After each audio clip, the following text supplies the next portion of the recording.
Panorama Apoio Cultural. Olá, boa noite. Boa noite. Os gaúchos com mais de 65 anos já representam 11,5% da população do estado. E a expectativa de vida, que hoje é de 78 anos, deve chegar a 80 no final da próxima década. O Panorama de hoje faz uma radiografia do perfil dos novos idosos. Vamos conhecer melhor a geração que participou das grandes mudanças sociais e tecnológicas iniciadas ao longo do século XX. Quem são, o que pensam e como vivem as vovós e os vovôs que estão revolucionando a imagem da terceira idade. A relação com o corpo, a ampliação dos limites físicos e o papel na família. Como o Rio Grande do Sul está se preparando para o envelhecimento. Veja também, mutirão de cirurgias pelo SUS atende pacientes com câncer. Agricultor vira empresário bem-sucedido explorando o turismo rural na propriedade. Informações sobre o setor público ficam mais acessíveis no estado. E jovens da região metropolitana ganham oportunidade de capacitação profissional. Você aí de casa já deve ter visto pelo menos uma vez em algum lugar aquele símbolo que representa os idosos, sabe? É o desenho de uma pessoa curvada com uma bengala. Mas será mesmo que essa imagem representa os idosos da atualidade? Pensando nisso, um grupo lançou uma campanha virtual para mudar o ícone destinado à pessoa com mais de 60 anos. Entre os argumentos, o fato de que os avanços do conhecimento proporcionam melhor condição física à população que chega à terceira idade. Quem faz 60 anos no Brasil passa a ter direitos específicos garantidos pelo Estatuto do Idoso. O símbolo que representa estes cidadãos em acessos prioritários, como nos bancos ou no transporte coletivo, é este, que mostra uma pessoa curvada e de bengala. Mas será que ele vale para o idoso de hoje? Um movimento na internet chamado Nova Cara da Terceira Idade está propondo este pictograma, onde o destaque é o número mais de 60. No centro de Porto Alegre, o seu Danilo, que está quase nos 70, é aposentado e continua na ativa. Ele prefere a nova representação. Tem que mudar a representação? Não está muito, me dá uma ideia assim de o cara tá no fim, né? Com a bengalinha toda arqueada, né? Eu acho que aquele símbolo ali está mais de acordo. O mesmo vale para a dona Helena, esta bisavó de 70 anos. Já caiu os costumes, mas eu ainda não quis pegar a bengalinha. E até o grupo de jovens de 18 anos espera outra forma de representação para quando chegar à terceira idade. A cidade foi mudando em vários aspectos e até as atitudes. Tramita no Congresso Nacional um projeto do senador Valdemir Moca, do Mato Grosso do Sul, propondo a mudança. Como não existe uma padronização internacional de pictograma para idosos, este seria analisado pela Associação Brasileira de Normas Técnicas, a ABNT. Aqui no estado, em Bento Gonçalves, uma lei municipal foi aprovada, agora em abril, e o novo símbolo já começa a ser utilizado. O pessoal tem elogiado essa atitude do nosso gabinete, desse vereador, e tem dito que são projetos desses, que são pautas felizes, que a nossa comunidade precisa. Se a mudança vai pegar no país, ainda precisa algum tempo para saber. Já o motivo principal dos locais marcados pelo pictograma sempre vale ressaltar. Não importa desenho, tem que se respeitar o idoso, tá? E independente disso, qualquer pessoa. E no próximo bloco a gente vai falar sobre a expectativa de vida e continuar discutindo a questão do envelhecimento hoje em dia. Agora o assunto é saúde, porque um mutirão em Porto Alegre beneficia pacientes com câncer de pele. Eles estavam na fila do SUS aguardando uma cirurgia para retirada de tumor. A ação foi realizada pela Sociedade Brasileira de Cirurgia Plástica. Dona Sônia trata o câncer de pele há mais de um ano. A segunda cirurgia, que ainda não tinha data para acontecer, foi realizada hoje. Estou feliz, sim, muito feliz, porque a gente, depois de saber, assim, aquela espera que é mais chato, mas quando tudo se prepara para a gente fazer, né? O Inha não saber quando é que vai fazer a cirurgia? Que é que vai fazer. O mutirão pretende realizar 120 cirurgias de tumores de pele em pessoas que esperavam na fila do SUS. O risco é de desenvolver, do câncer se alastrar e de prejudicar, inclusive, a vida dele. Tem cânceres de pele extremamente agressivos que, através de uma cirurgia pequena, na maioria das vezes, quando diagnosticado precocemente, podem ser retirados e dando a cura do paciente. Quem quiser passar por uma avaliação pode se dirigir ao serviço de cirurgia plástica dos hospitais Conceição, Cristo Redentor e São Lucas da PUC. E vamos agora a um resumo das principais notícias do dia. Entre elas, destaque para a operação da Polícia Civil, que desarticulou uma quadrilha que aplicava golpes em clientes de cartão de crédito. 8 pessoas foram presas.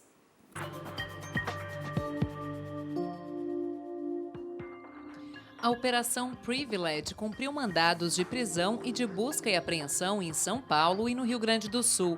Os criminosos se passavam por funcionários das operadoras de cartões, entravam em contato com os clientes por telefone, informando sobre uma compra considerada suspeita. Em seguida, pediam para que o cliente digitasse a senha e quebrasse o cartão, mas sem danificar o chip, que era recolhido e usado para fazer um cartão falso. Assim, o grupo teria desviado cerca de R$500 milhão. Os suspeitos vão responder pelos crimes de estelionato, lavagem de dinheiro e associação criminosa. A passagem de ônibus em Caxias do Sul vai ficar mais cara a partir da meia-noite de sexta-feira.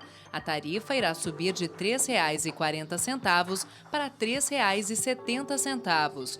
O reajuste foi definido em caráter liminar pelo Tribunal de Justiça do Estado.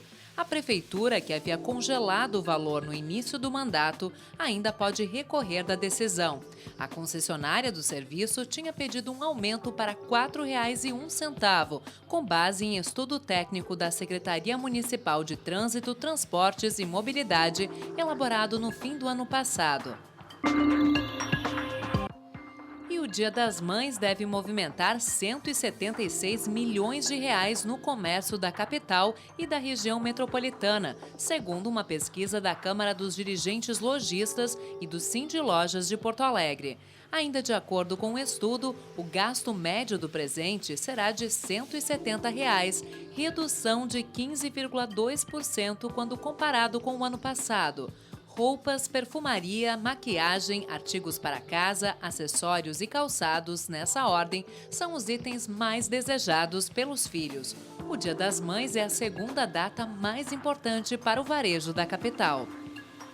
E para abordar o envelhecimento, tema do programa de hoje, nós estamos recebendo aqui no estúdio o geriatra e doutor em neurogeriatria, Matheus Roriz, que também é professor do curso de medicina da URGS. Muito boa noite, seja bem-vindo aqui ao Panorama. Boa noite, eu que agradeço o convite e a oportunidade para explicar aos telespectadores, sobre o envelhecimento. Bom, a gente viu, na primeira matéria que abriu o Panorama de hoje, uma iniciativa, uma campanha que está tentando mudar o símbolo que representa as pessoas com mais de 60 anos. Gostaria de saber a sua opinião sobre isso, se isso realmente ajuda a mudar a imagem que essa população tem de si própria daqui a pouco?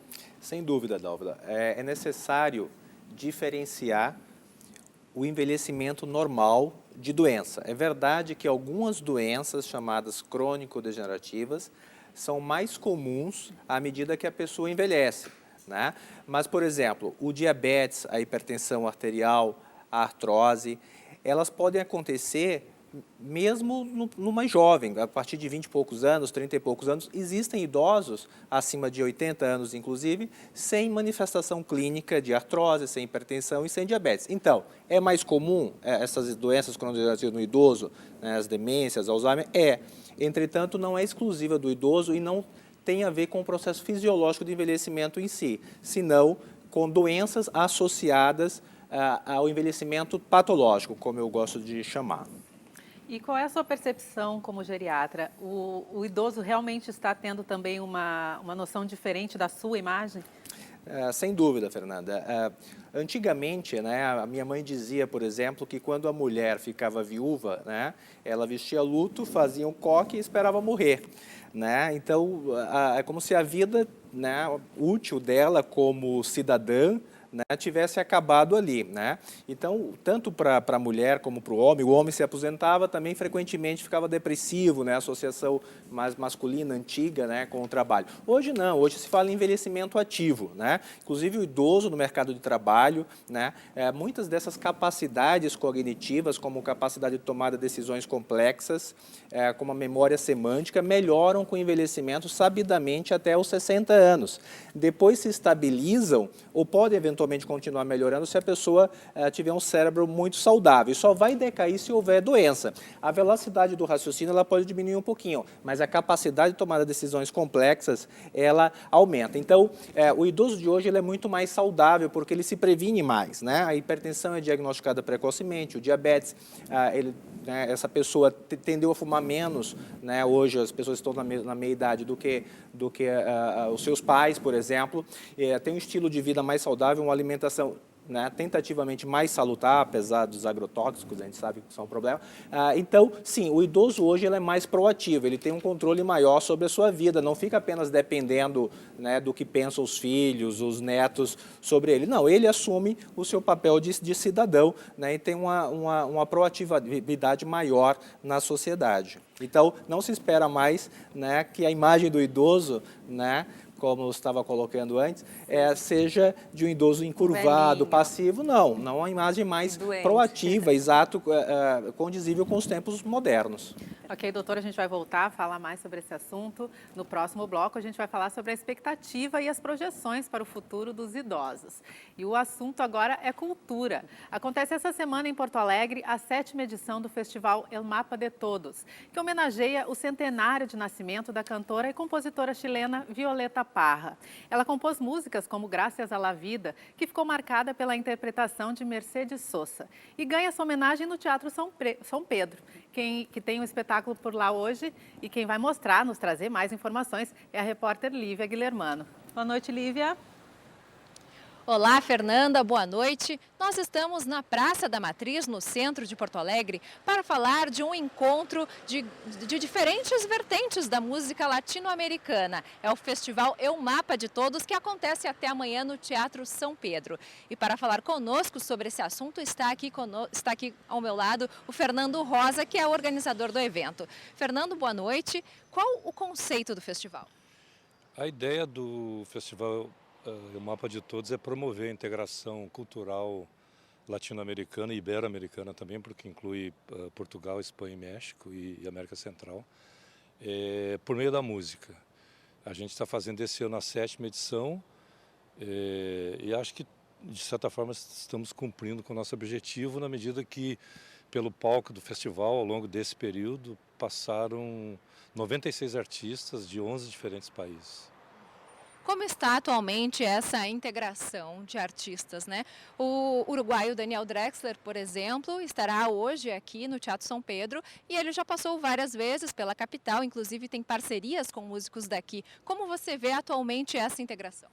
Ela tem evoluído muito, assim, eu acho que até meados dos anos 2000, 2005, 2006, começou a se intensificar uma circulação de artistas mais independentes ou artistas emergentes pelos palcos dos festivais no país inteiro, tipo artistas de Lima vindo tocar em Rio Branco, artistas da Argentina indo até Cuiabá.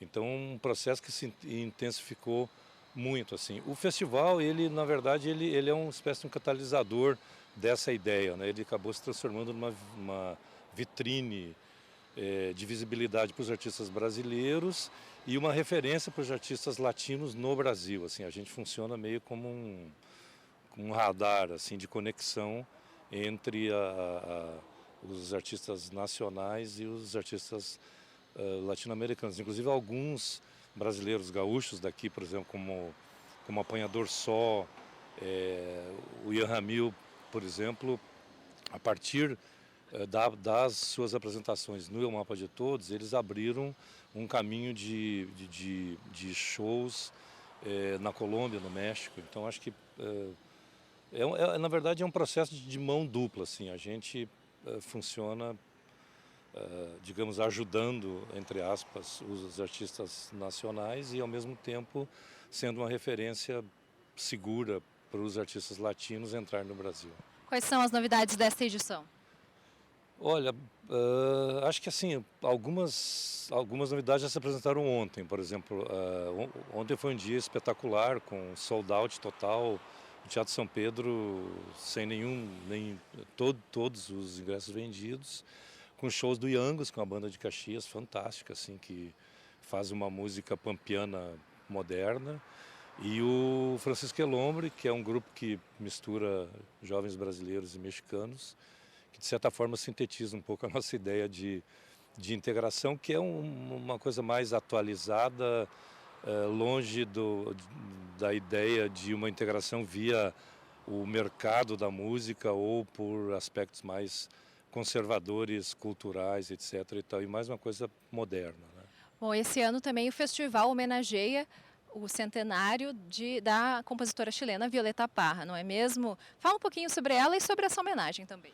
A Violeta é a principal folclorista latino-americana, né? Não só ela foi importante não apenas pela música, mas também pela participação política e social. Ela teve uma importância muito grande nos artistas latinos, uma influência muito grande e nos brasileiros também. Assim, nos anos 70, o Milton gravou, a Violeta, a Elis Regina gravou, o MPB4 gravou. Então, ela teve uma influência muito grande numa geração que vivia debaixo de uma ditadura e tal. Então, ela acabava sendo uma referência importante dessa conexão entre a música, a poesia e o ativismo social e político. Então, acho que ela tem essa importância. Ok, bom, e daqui a pouco, então, às 9 horas da noite, sobe ao palco a cantora gaúcha Carmen Correia e, em seguida, às 10 horas da noite, o uruguaio Daniel Drexler. Fernando, só para encerrar, então, qual a programação de amanhã? Amanhã tem Zudzilla, os colombianos Romperraio e os goianos bugarins, goianos do mundo bugarins. Ok, então, muito obrigada e uma boa noite. Lembrando que ainda restam ingressos para hoje e também para amanhã. Então, quem quiser, ainda dá tempo. É com vocês aí no estúdio. Obrigada, Lívia. Bom, e o assunto agora é a prevenção de doenças sexualmente transmissíveis, que vem crescendo entre os idosos, que são tema aqui do nosso panorama de hoje, mas a gente vai falar sobre um trabalho feito com jovens. Amanhã, em Viamão, será lançado o projeto Galera Curtição, uma iniciativa voltada à prevenção de doenças sexualmente transmissíveis, e quem vai conversar com a gente é o Diego Calisto, que trabalha nessa área no Ministério da Saúde e vai falar para a gente um pouco mais sobre essa iniciativa, né, Diego? Bom, o projeto, ele vai falar, né, vai discutir doenças sexualmente transmissíveis, mas não só isso, né? Também trata de bullying, de abuso de drogas. Como é que funciona? Primeiramente, queria agradecer pela oportunidade. Bom, o projeto, na verdade, ele trabalha diversas temáticas. Prevenção das infecções sexualmente transmissíveis e do HIV é uma das temáticas abordadas. Então, a gente tem prevenção do uso abusivo de álcool e outras drogas, a gente tem violência, bullying, a gente tem preconceito, pensando na perspectiva do racismo, da homofobia. Então, na verdade, o projeto ele tem como população-alvo, né, adolescentes e jovens de 12 a 16 anos. Né, ele foi implementado inicialmente aqui no município de Porto Alegre, né, em 2012, então ele já vai para o 5º ano. E ele foca muito na parceria estratégica entre educação e saúde, né? E o Rio Grande do Sul está hoje liderando o ranking nacional em número de casos de HIV. Na sua avaliação, por que isso está acontecendo? Tem uma mudança de cultura e o que precisa ser feito para combater, né? Em que faixa etária está aumentando mais? Então, a faixa etária onde a gente tem um número expressivo de novos casos de HIV/AIDS, novas infecções, é na população jovem, né? Além da população abrangida pelo projeto do Galera Curtição, que é de 12 a 16 anos, a gente também tem a população recorte etário de 15 a 24 anos. Eu acho que o que a gente pode fazer para reverter esse cenário são projetos como esse. Considerando que a escola ela tem um papel estratégico para trabalhar esses projetos relacionados à prevenção, a como trabalhar a sexualidade, o gênero, que são temas muito importantes de serem debatidos no ambiente escolar. E você traz também a sua experiência pessoal para conversar com os alunos, como é que é isso?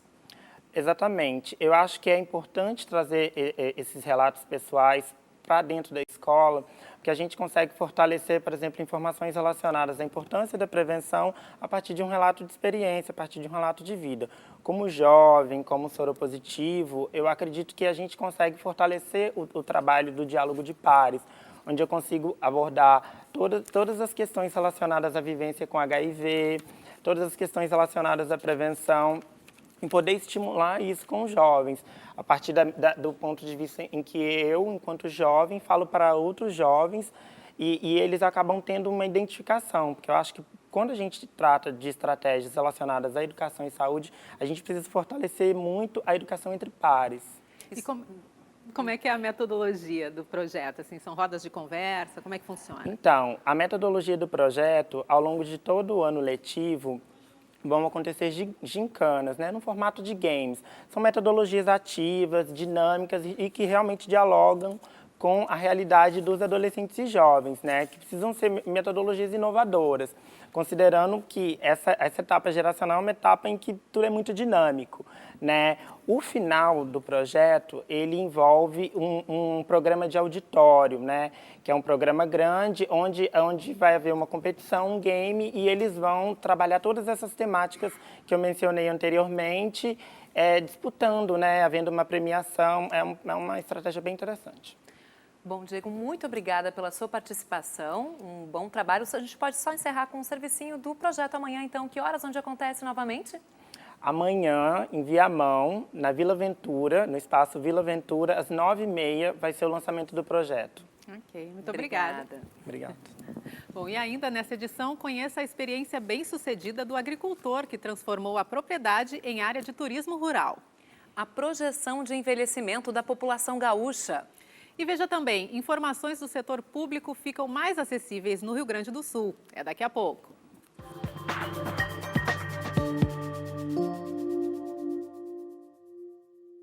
O Panorama está de volta e falando novamente de envelhecimento, porque enquanto em alguns estados a expectativa de vida permanece na casa dos 65 anos, aqui no Rio Grande do Sul, estudos apontam um envelhecimento maior da população. E com esse aumento do tempo de vida das pessoas, é preciso começar a cuidar mais cedo do corpo para tentar ter uma velhice mais saudável. Até porque, cada vez mais, muitos idosos precisam trabalhar para manter a cabeça ocupada e garantir uma renda melhor no fim do mês. Ele tem 62 anos e depois de uma década voltou ao batente para ajudar a esposa que tem problemas nos pés. Há 3 anos o bombeiro aposentado virou podólogo, juntou economias e abriu uma clínica com uma sócia. A dificuldade é o conhecimento no início, né? Conhecimento, não o meu conhecimento, o conhecimento da clínica, no mercado. Depois investimos bastante em propaganda e página no Google, bastante divulgação para chegar onde chegamos hoje, né? A parcela de idosos economicamente ativos ainda é pequena, mas já triplicou nos últimos 18 anos, segundo uma pesquisa da FEE de 2015 feita na região metropolitana de Porto Alegre. A participação de pessoas com 60 anos ou mais no mercado de trabalho está ligada ao crescimento da população idosa, que nos últimos 14 anos aumentou em 59% só aqui no estado. Entre os anos de 2014 e 2015, o número de idosos no Rio Grande do Sul cresceu 2,68%, enquanto na população geral esse crescimento foi de apenas 0,36%. Atualmente, o estado possui mais de 1.760.000 idosos.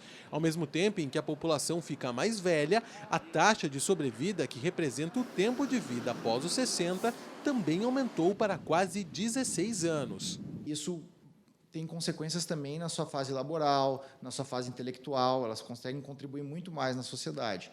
Claro que ressalvas devem ser feitas, né? Quando a gente pega segmentos como construção civil, empregados domésticos, aqueles segmentos onde a força física ela é muito mais necessária, então esses idosos são mais prejudicados. Chegam aos 60 anos, 65 anos, com uma condição física mais prejudicada.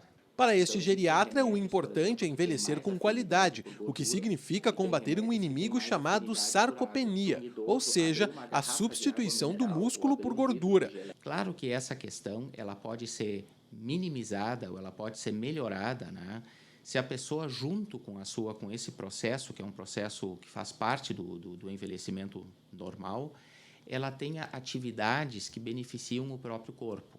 Uma delas, por exemplo, são atividades de caminhada. A musculação feita de forma moderada, ela também auxilia a manter o músculo com um tônus adequado, e também atividades do tipo pilates. Mas proteger o físico não é a única coisa que importa. Cuidar da mente e interagir com as pessoas ajudam a afastar outro fantasma da terceira idade, a depressão.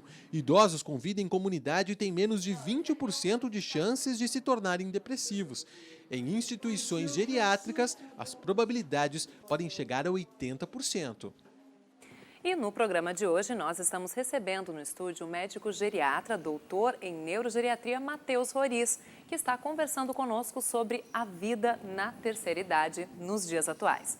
Doutor, a gente viu aí na matéria, né, que a expectativa de vida no Rio Grande do Sul está aumentando bastante. Os idosos estão vivendo mais, que bom. Mas a que se deve esse dado aí, não na liderança, mas passando de outros estados do Brasil?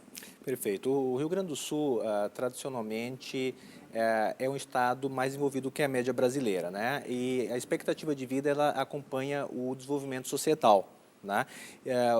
Entretanto, esse aumento, né, na expectativa de vida do Rio Grande do Sul, na última década, não foi tão forte como costumava ser nas décadas anteriores. Por exemplo, Santa Catarina, Brasília e São Paulo avançaram proporcionalmente mais, né, do que o Rio Grande do Sul. E o Rio Grande do Sul chegou até mesmo a perder o posto de primeiro lugar, né, que costumava ser até cerca de uma década atrás. Isso se deve, inclusive, a uma maior prevalência de tabagismo e obesidade e consumo de sal, consequentemente mais hipertensão, né, na população gaúcha. Então, não fossem, digamos assim, não fosse uma década com menos desenvolvimento socioeconômico, com uma proporção de tabagismo maior entre as pessoas de meia idade, mais obesidade, esse índice poderia ser ainda maior.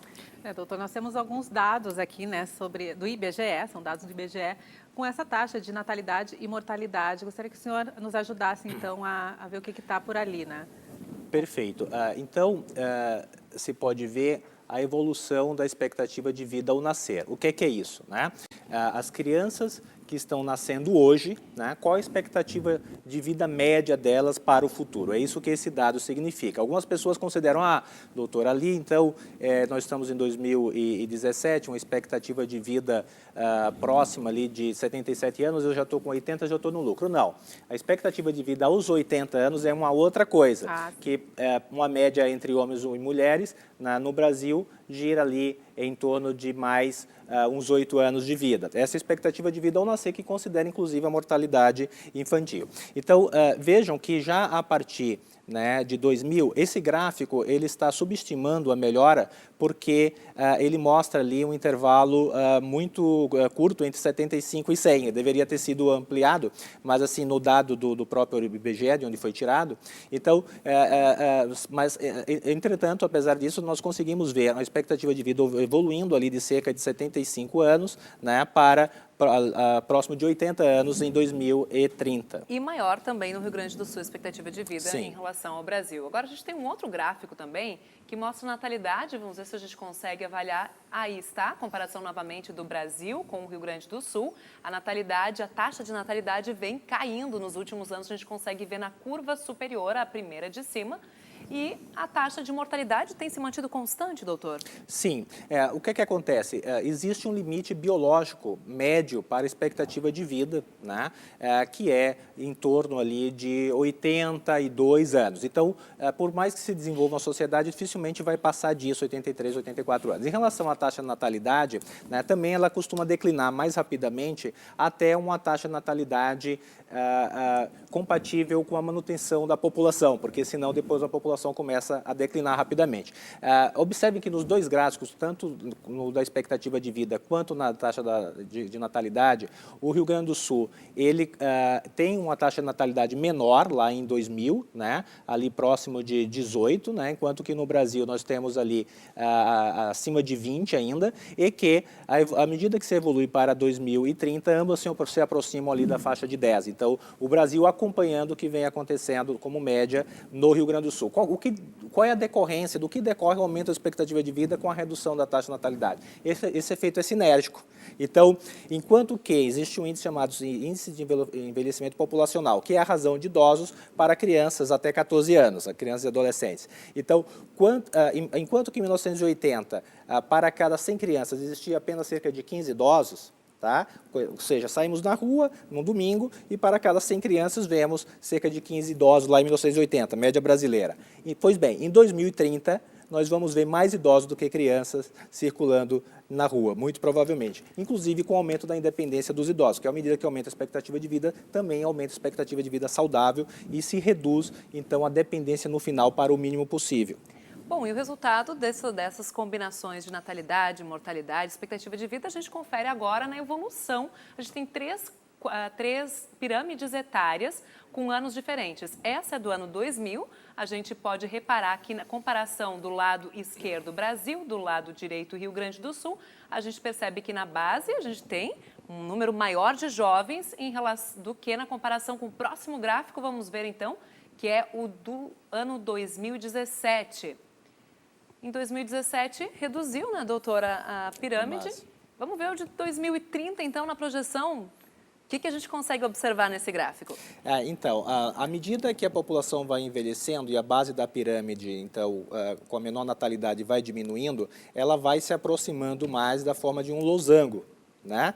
Para, eventualmente, a pirâmide se inverter, ela ficar com a ponta para baixo, como em alguns países, como no Japão e no norte da Europa, começa a haver essa tendência, né? Então, isso reproduz o que nós comentamos, o índice de envelhecimento populacional, cada vez menos crianças, cada vez mais idosos. Então, daqui para frente, nós vamos ouvir, certamente, falar cada vez mais em geriatria e cada vez menos em pediatria. Não que não seja importante, óbvio, cuidar das nossas criancinhas, mas em termos percentuais, tanto o Estado quanto a iniciativa privada vai ter que se preparar cada vez mais para esse envelhecimento e tanto o setor público como o privado correm atrás, não conseguem acompanhar o ritmo de envelhecimento populacional. Nós vamos ver melhor como é que funciona isso então no próximo bloco, onde a gente vai falar sobre os cuidados com a saúde, que ajudam a garantir então melhor qualidade de vida na terceira idade. E foi assinado hoje o decreto que regulamenta a política de dados abertos do Estado, de acordo com a legislação federal. São informações públicas produzidas por instituições do Estado que agora ficam disponíveis para todo cidadão gaúcho. Além da assinatura, foi relançado o portal dados.rs.gov.br. O novo formato disponibiliza mais de 1.000 conjuntos de informações, divididas em 25 grupos temáticos, como administração pública, emprego e renda, indicadores sociais. Até agora, todas as pesquisas vêm do Banco de Dados da Fundação Estadual de Economia e Estatística, mas outras fundações, autarquias e secretarias devem alimentar novos dados. Estas informações, que são públicas, podiam ser solicitadas via Lei de Acesso à Informação. A mudança é que a oferta agora é ativa e com acesso às tabelas não em PDF, mas na forma de texto, com dados automatizados. A própria sociedade ela vai poder agregar da melhor forma que lhe convier. Eu não vou te entregar, de repente, os dados agregados necessariamente, vamos dizer, por Coredes. Eu vou te entregar os dados de todos os municípios. E se a sociedade achar que é melhor agregar como Cored ou como uma outra regionalização que ele quiser, a sociedade vai poder saber se isso é melhor ou não. O governador Sartori ressaltou que os dados abertos se somam a outras iniciativas de transparência, que são compromisso do governo. Ele anunciou que um portal deve disponibilizar dados também sobre arrecadação e desonerações fiscais. Para que ninguém fique em dúvida amanhã ou depois que precisa uma CPI porque está dando incentivo daqui, ou está fazendo de lá, ou está fazendo de outro lugar. Não. Vamos sair na frente antes de todas essas coisas, porque não tem que ter receio. Competitividade entre os estados existe. Competitividade entre empresas também existe. E cada um busca o melhor para poder desenvolver melhor. O primeiro passo que o governo tomou foi emprestar essas informações, entregar essas informações à Justiça, no processo que foi aberto em relação a isso, e gradativamente esses dados vão ser disponibilizados. A questão é observar e decidir, nós estamos fazendo consultas jurídicas internas sobre o que é sigilo fiscal e que, portanto, inclusive por força de lei, precisa ser preservado ou não, e o que pode ser disponibilizado. Os dados abertos têm licença de uso liberada. A única exigência é o crédito da fonte das pesquisas. O Instituto Federal do Rio Grande do Sul e a PUC aqui do estado estão com as inscrições abertas para os seus processos seletivos de inverno. Confira.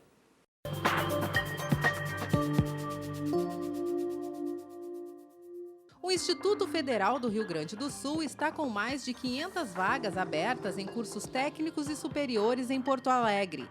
As inscrições para o processo seletivo seguem abertas até 9 de maio. Os editais com todas as informações podem ser acessados no portal de ingresso do IFRS. As provas acontecem no dia 4 de junho. O vestibular de inverno da PUC também está com inscrições abertas. Até 4 de junho, os interessados podem se inscrever pelo site da instituição. Nesta edição, 50% das vagas vão ser destinadas a ingresso com nota do Enem. O valor da inscrição é de R$ 100 para quem optar por realizar a prova e de R$ 30 para quem utilizar apenas a nota do Enem. A prova será no dia 10 de junho. E depois do intervalo, a importância da atividade física para o envelhecimento saudável. E ainda, agricultor vira empresário bem-sucedido explorando o turismo rural. Nós já voltamos.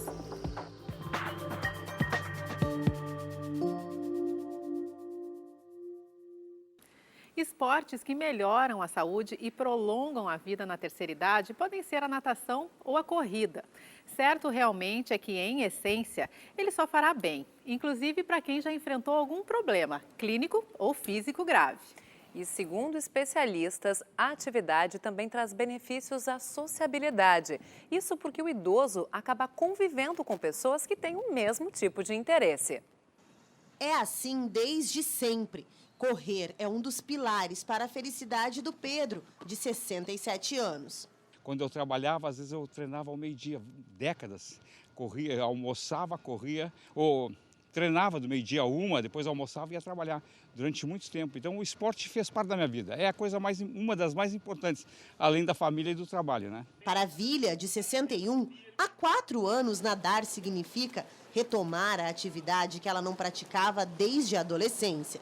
Dos 13 aos 18, mais ou menos, e eu sempre tinha vontade de voltar.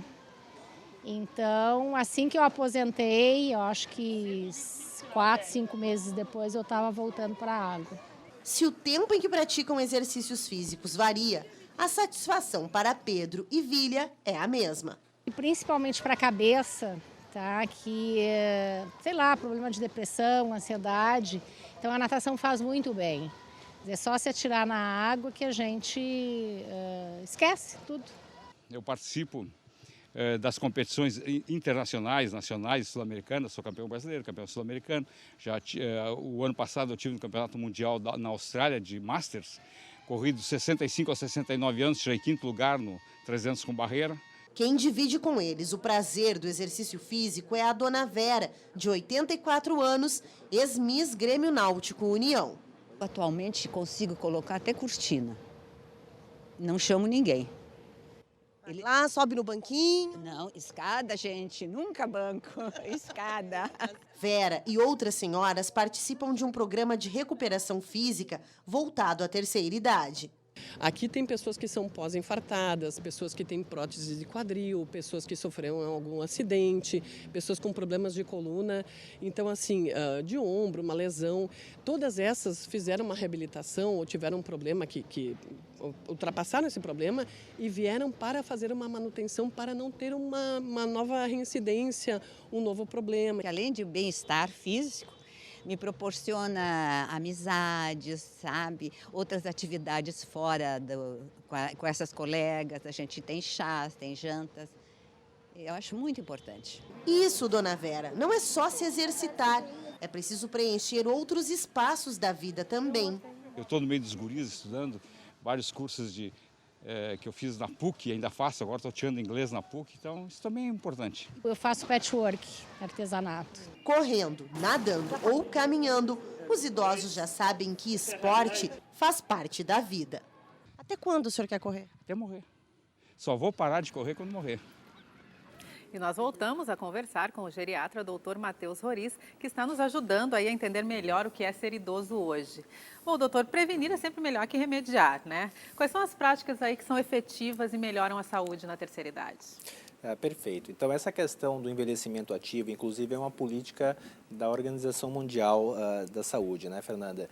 Então, manter-se fisicamente ativo, né? Eu costumo colocar uma regra geral de 1 hora de atividade física para todos, né? Adultos jovens, meia-idade, idosos, né? Como dizia o professor Yukio Moriguchi, que fundou o Instituto de Geriatria, foi meu professor, meu mentor, ele dizia assim: todos devem fazer, com sotaque japonês, 1 hora de exercício, né? Jovem pode correr mais rápido, idoso pode correr mais devagar ou caminhar, mas todos 1 hora por dia. E, de fato, apesar de naquela época não haver tanta evidência, né, digamos assim, para ele afirmar isso categoricamente, os estudos provaram que ele estava certo, né, os estudos mais recentes aí nas últimas 2 décadas. Então, 1 hora de atividade física moderada é saudável em qualquer idade.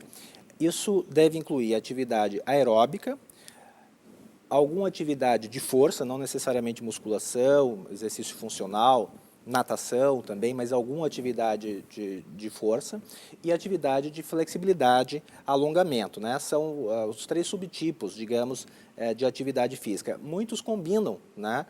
Por exemplo, o exercício funcional combina aeróbico com força, com flexibilidade, né? A natação também.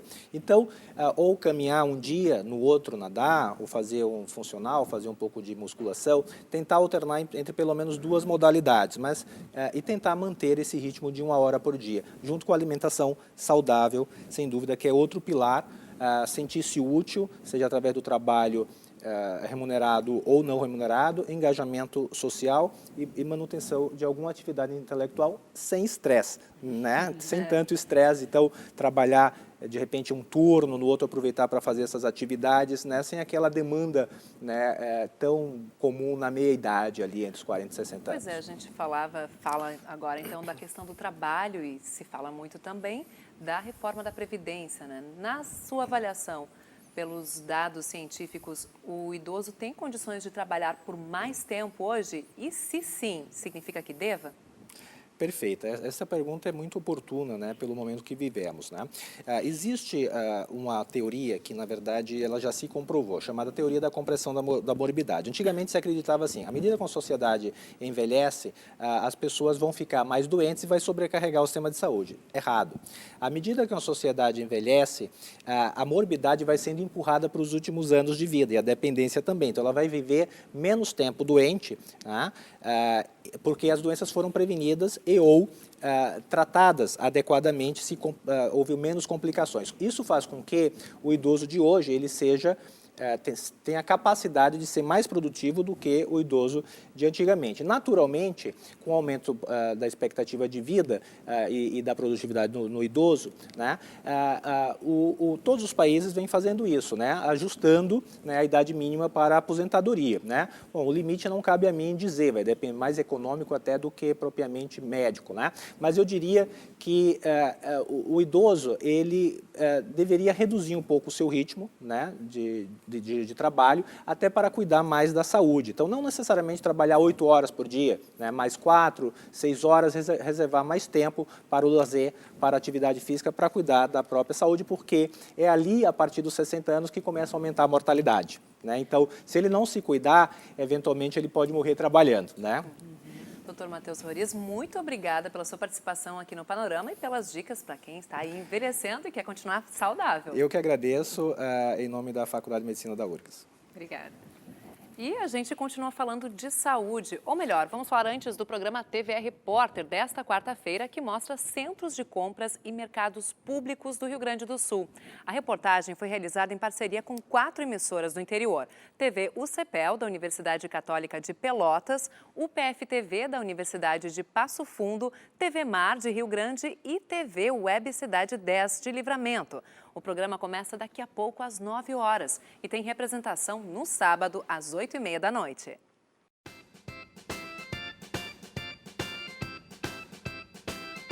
A reportagem da TV UCPEL conta a história do mercado público, as características arquitetônicas, a importância para a economia da cidade e entrevista os vendedores mais antigos. Toda a história do Mercado Central foi que me motivou a vir para cá.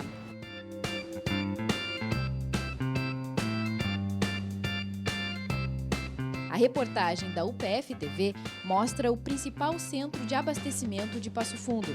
A equipe acompanha um produtor desde o carregamento de produtos até a venda aos consumidores. Venho atrás de produtos sem agrotóxicos, que eu tenho a minha netinha que tem 6 meses e eu quero dar alguma coisa bem saudável para ela. E aqui eu encontro. Eu acho que tem muito produto de qualidade, nota 10.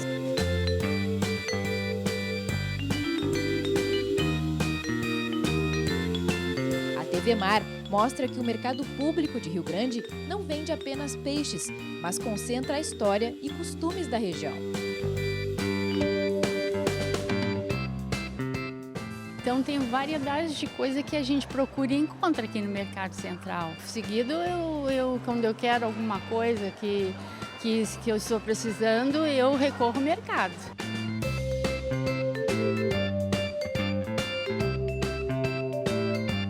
A reportagem da TV Web de Livramento retrata a fronteira seca e o comércio em Livramento e em Rivera.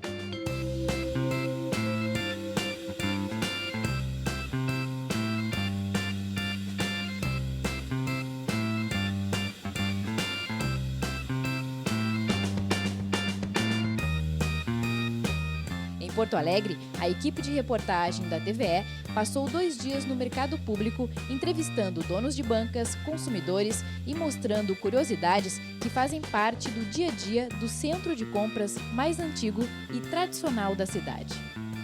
Em cima da banca nós tínhamos sótão, então as mercadorias de baixo tu tinha que passar tudo para cima para proteger.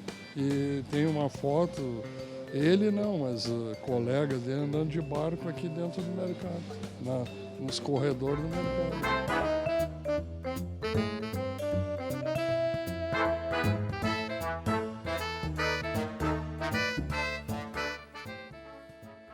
Bacana, logo mais então, TVE Repórter. E muitas vezes é na crise, Fernanda, que surgem as grandes oportunidades. Foi assim para um ex-agricultor lá do norte do estado. É verdade. Depois de enfrentar dificuldades financeiras para continuar na produção agrícola, ele virou um empresário bem-sucedido e sem precisar sair do campo. Transformou a própria propriedade em uma área de turismo rural.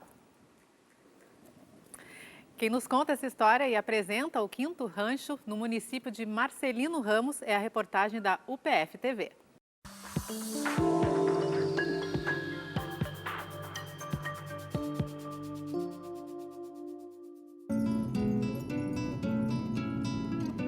Depois do asfalto, pegamos um pequeno trecho de estrada de chão, sempre para baixo. Vamos descendo, costeando a mata, até o nosso destino. Chegamos ao 5º Rancho, um local de preservação natural, gastronomia típica e opções de lazer para a família. Como é a hora do almoço, fomos recepcionados pelo Fernando e a mãe, a dona Marlene. No restaurante, comida típica italiana, alhada a um delicioso churrasco. E tudo cozido neste fogão campeiro, alimentado a lenha e tradição. Fernando nos conta que antes aqui era tudo lavoura. O turismo vem, em primeiro lugar, ele vem de uma deficiência, né, que nós tínhamos na agricultura na época, há 18 anos atrás, de nós vivíamos muito da monocultura, né, que nós tínhamos criação de suínos, plantio de feijão, plantio de soja, e vinha numa decadência. E pela paisagem que nós tinha aqui, o local que nós tinha, fomos buscar se apropriar da questão do turismo rural. E foi a atividade onde que hoje está comprovado que deu certo, que é uma atividade que tem seus dias promissores, né? Muitas pessoas buscando, então, vir para o interior, buscar essa cultura, essa interação com a natureza e com a vida rural. O lugar foi pensado para dar conforto e tranquilidade ao visitante. Tem pedalinho, redes para aquela soneca, espaço galponeiro com sala de jogos, cancha de bocha, quadra de futebol 7 e ainda água termal. Em 2013, o Fernando, junto com a família, resolveu perfurar para aproveitar a água natural que aqui o lugar oferece. Água termal, 43 graus centígrados de calor. Bom, ele perfurou 644 metros e, claro, construiu toda essa estrutura que você está vendo. A propriedade conta com 7 cabanas de 2 e 3 quartos. Tem ainda 4 apartamentos com suítes. Por dentro da propriedade passa o rio Lajeado Quinto Rancho. Por isso, o nome do lugar. E tem cachoeira, mas para chegar lá, você precisa passar por aqui. A gente está a caminho agora da trilha da cachoeira, que é das opções turísticas aqui do Quinto Rancho. Mas olha, essa ponte aqui, quem vive na cidade, quem é de meia idade, mais novo, às vezes nem sabe o que é isso. Isso é a popular pinguela, que os antigos conhecem bem. Então, vamos atravessar. Confesso que fui confiante para a pinguela, mas esqueci que ela treme. Tem que ser um por vez. Mas o frio na barriga compensa. Depois de uma pequena trilha de 500 metros, chegamos. Embaixo desta queda d'água tem um poço de 7 metros de profundidade. De volta, fomos conferir outro atrativo do lugar, os passeios a cavalo. Esse é um dos maiores atrativos aqui do Quinto Rancho, que é o passeio a cavalo. Cavalos são mansos, dá para passear toda a família, criança, enfim. É um momento diferente e agradável que o turista pode usufruir aqui. O principal foco nosso é atender famílias do meio urbano que estão lá no apartamento, que estão lá fechados, trancados, que podem vir para cá ter a liberdade então de deixar a criança correr, deixar o filho andar, mostrar uma coisa diferente para o filho, a não ser asfalto, rua, cerca, enfim.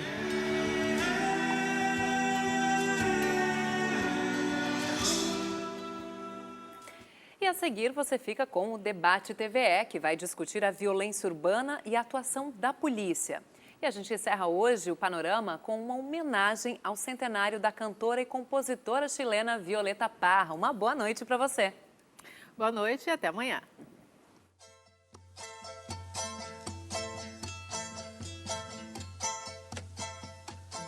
Gracias a la vida que me ha dado tanto, me dio 2 luceros que cuando los abro perfecto distingo lo negro del blanco y en el alto cielo su fondo estrellado.